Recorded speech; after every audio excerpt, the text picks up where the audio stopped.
Hello, my name is Dr. Stephen Dewitt from UCL, and today I'll be talking to you about some recent work I've done with my colleagues here on categorical belief updating under uncertainty. Humans have to maintain estimates of propensities regularly in life, whether it's the propensity of a prisoner to reoffend, a patient to relapse, or just of another person to behave in a certain way, or of a machine to break down. Within the literature studying human Bayesian belief updating, experiments have generally used fixed point estimates for propensities, such as the false positive rate in the medical diagnosis problem here. In the real world, outside of contrived casino-like scenarios, we never know propensities with this kind of omniscient accuracy, and instead have to estimate them from incomplete data and update them as we go. So we might ask how many trials were used to establish this 5%. So we get a 5% false positive rate for the mammography test. How many trials were used to establish it? If it was only 20, we might get a distribution a bit like this, with the spread indicating our confidence in that 5%. So this introduces second order uncertainty. We have uncertainty about an uncertainty about that 5%.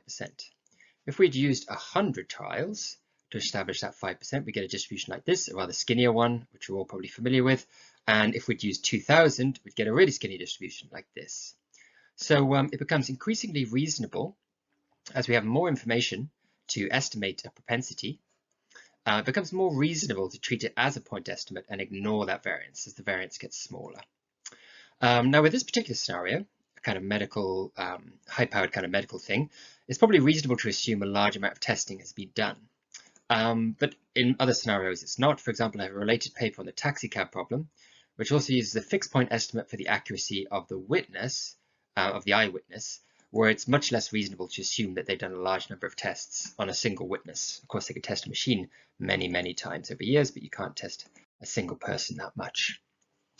The JDM literature also hasn't really studied how we then update our estimates of propensities in light of new information. In both the medical diagnosis problem and the taxicab problem, the propensity is just used in the calculation of something else, whether the patient has cancer or whether the cab has blue, rather than a kind of research focus in its own right. So to study both these things, we constructed a medical diagnosis scenario, quite different to the original problem, during the early stages of a clinical trial, so where we don't yet have a super firm estimate, where there's still interesting capacity for our estimate to change in light of new information. So imagine we were simultaneously trialing two early warning tests for cancer with patients in a high-risk group, one using blood test and one using a type of scan. We get predictions from the two tests and monitor patients for 20 years to see if they develop cancer or not. And we've so far had results from 10 patients.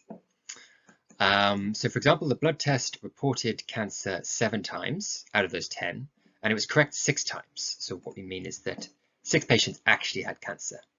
So as we'll see in the next slide, to estimate the true positive rate, that's 6 out of 6. But one of those reported cancer reports was wrong, which is a false positive. So 1 false positive and 6 true positives. And 4 of the patients were clear. The scan test, on the other hand, I'm not going to do all the numbers, I'm going to just do the more important ones. The scan test reported clear 7 times and was only correct 4 times, because only 4 of them actually had cancer, and was wrong 3 times. To gather priors, we asked participants to rate the accuracy of the two tests for the two different types of reports. The important thing here, so blood test for cancer reports, blood test for clear reports, and get it all from that table. And the important thing here is just that they, not their specific numbers, but that they knew that the blood test was more accurate for cancer reports than the scan test was for clear reports, which will become important soon. Now imagine we get a new patient from the same high-risk group, so they have a 50% chance over the next 20 years.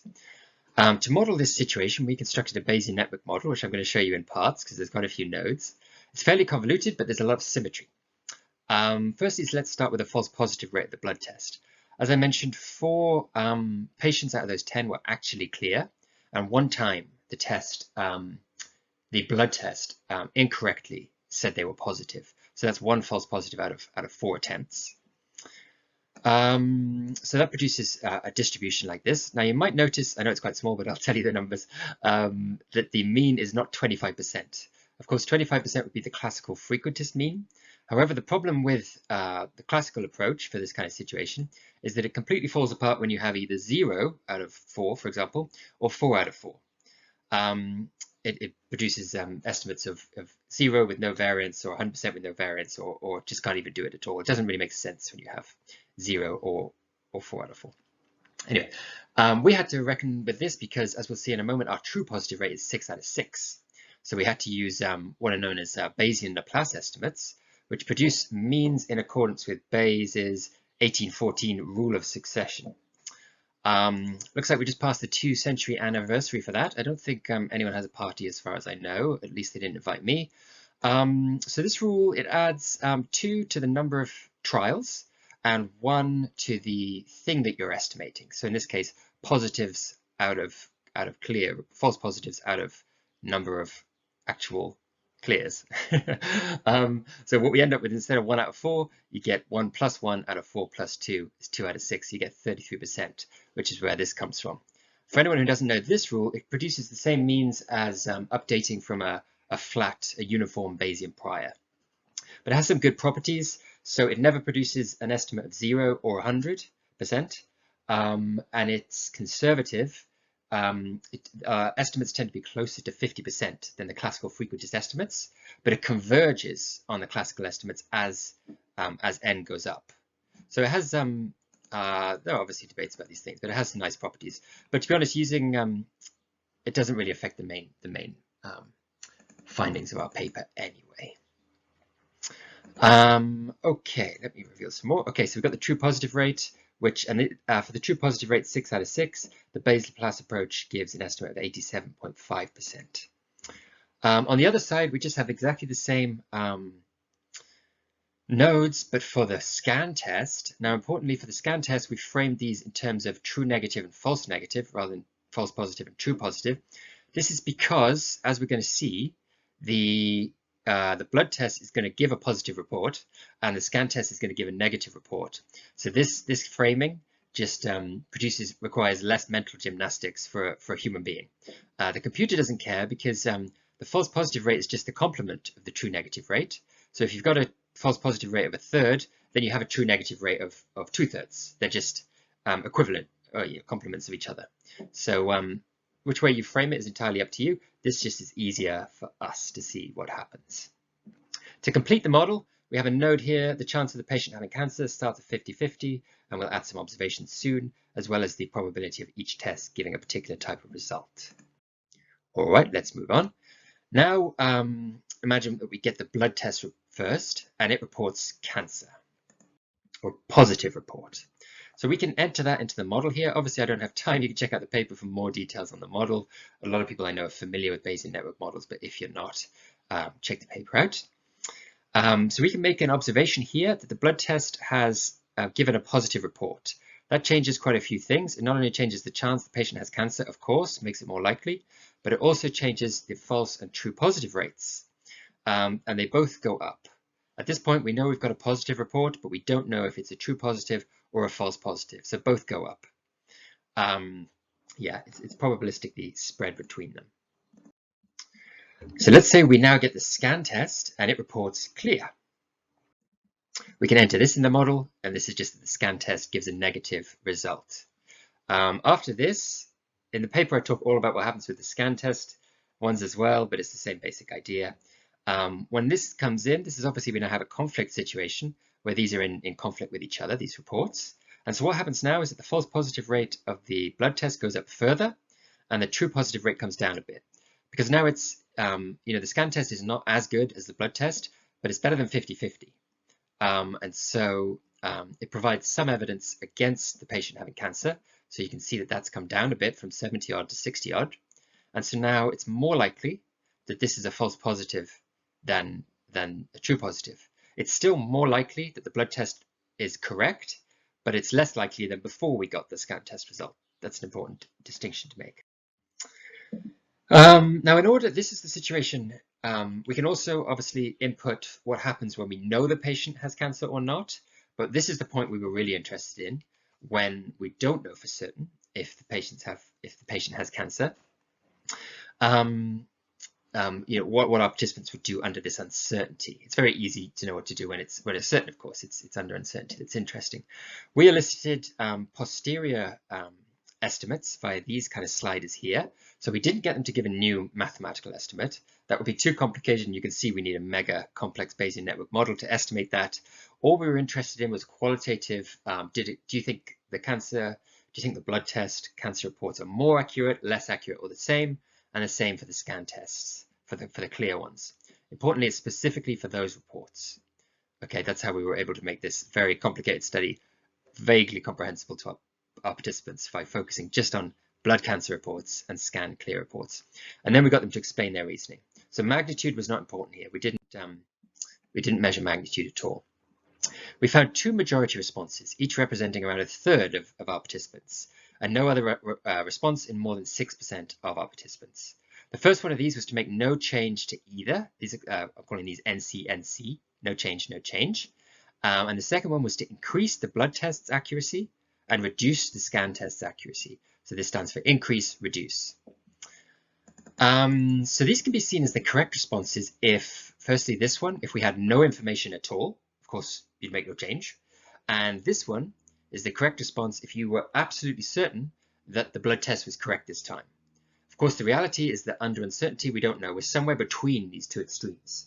Before we had any reports in, we were in the no information situation. But since we got the reports in, we haven't got to certainty, but we're somewhere in the middle.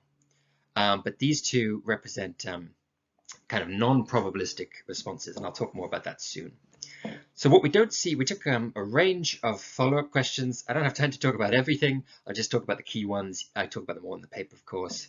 But some key things is that we didn't see a difference. We asked them how certain you are that the blood test is correct this time, and we didn't see a difference there. So the first thing to note is that these two responses, they both know that it's probabilistic. Here you can see that these guys aren't like, I'm 100% certain the blood test is correct. They know it's probabilistic.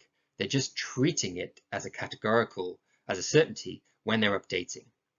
The next thing to note is that we asked them what certainty threshold would you need in order to increase your estimate of the blood test? And you can see that the people who did increase had a lower threshold, quite similar to their actual certainty. You could think about anchoring there, but I don't have time to talk about that. But these guys notably had a much higher certainty threshold, about 10% higher, and notably as well higher than their actual certainty. So I'm going to talk a bit more about that in a bit when I summarize at the end. But going along with that, we also asked these guys to self-report whether they had made any assumptions when updating their posteriors.